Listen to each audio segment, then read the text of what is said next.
الله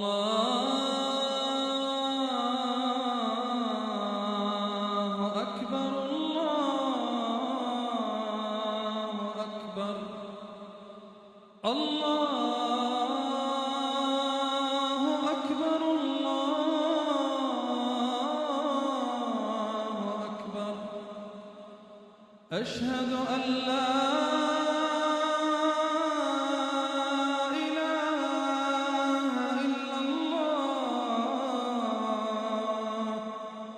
أشهد أن لا إله إلا الله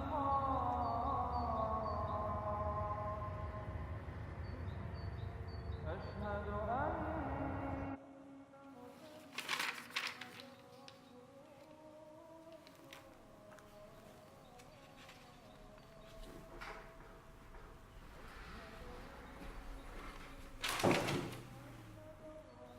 Ассаламу алейкум ва рахматуллахи ва баракату, Хайша.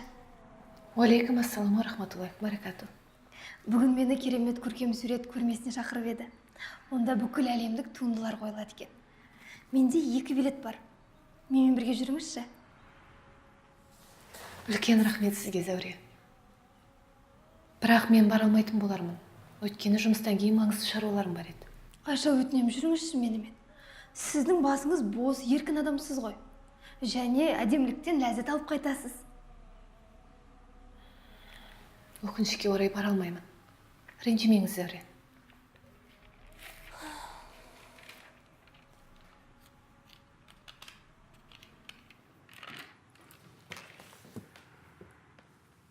Айша, сіз сондай әдемі, сабырлы, оқыған жансыз. Бірақ неге осы күнге дейін әлі тұрмыс құрмай жүрсіз?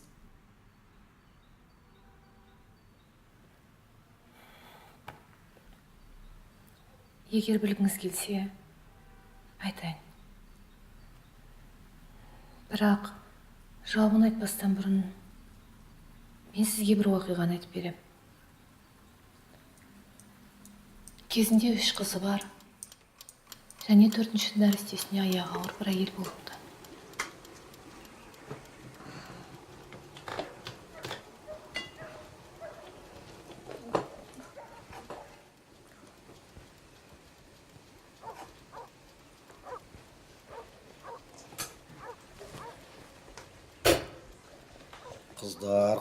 Қыздар. Өңшен қыздар. Тағы да қыз туатын болсаң, мен оның көзін құртамын. Соңғы рет саған ескертемін. Маған ұл керек. Ұл керек маған, ұл. Кетші.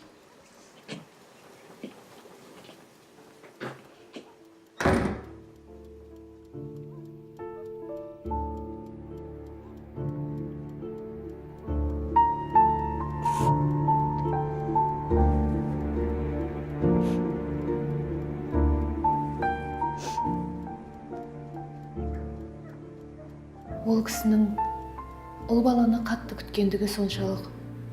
Егер сен тағы да қыз босансаң, баладан құтылудың бар амалын жасаймын деп әйелін қорқытады. Адамның емес Алланың қалауымен дүниеге қыз бала келеді.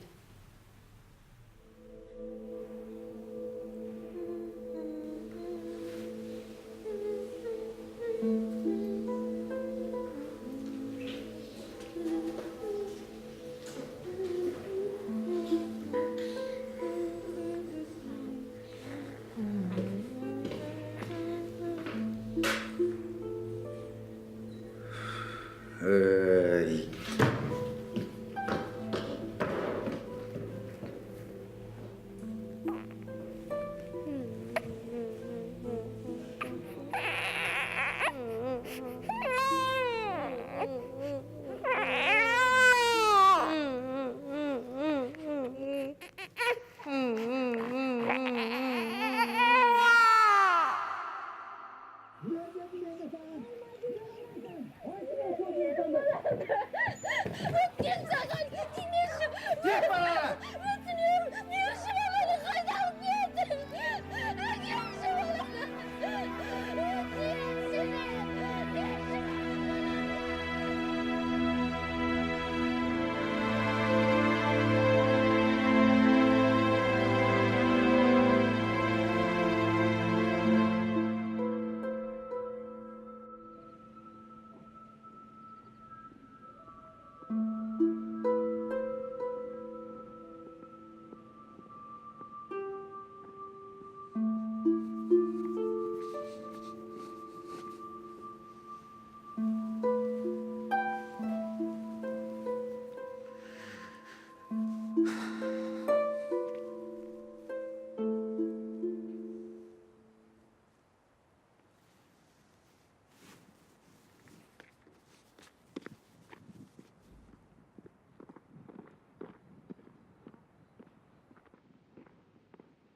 Бір апта жалғасқан ұрыс жанжалдан кейін күйеуі нәрестені үйде қалдырамын деп шешеді.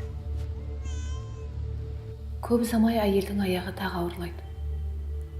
Бұл жолы көптен күткен ұл баланы дүниеге алып келеді. Бірақ ұлдары дүниеге келе салысымен үлкен қыздары қайтыс болады. Бір жылдан кейін әйел тағы босанады. Бұл жолы да ұл босанғаннан кейін екінші қызы қайтыс болады. Осылайша 3 ұлы өмірге келіп, 3 қызынан айырылады. Тек қана сол 4-ші қызы ғана тірі қалады. Арадан көп уақыт өтпей, балалардың анасы да қайтыс болады. Қиыншылық орнайды.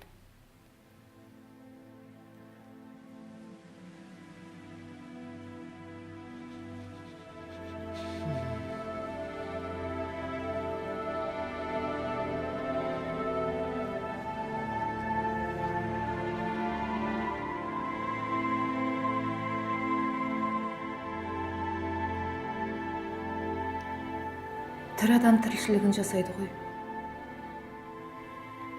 Сол 4-ші қызымен ұл балдары өсіп жетіледі. Сіз сол 4-ші қыздың кім екенін білесіз бе? Ол мен.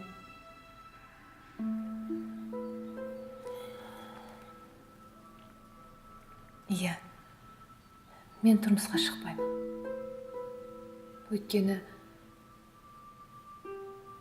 ауру әкемнің жағдайын жасауым керек. Егер мен тұрмысқа шықсам, ол кісінің жағдайы не болмақ? Ал сіздің бауырларыңыз қайда? Бауырларым?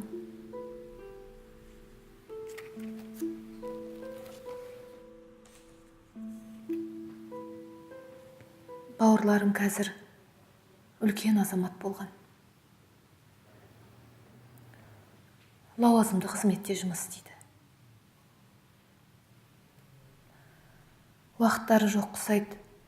Кейбіреуі әкемізге 1 айда келеді. Кейбіреуі 1 жылда келеді.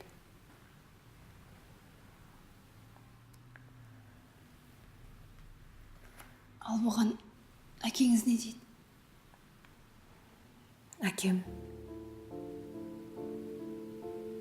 Әкем өткен өміріндегі істеген қателіктеріне өкінетін сияқты.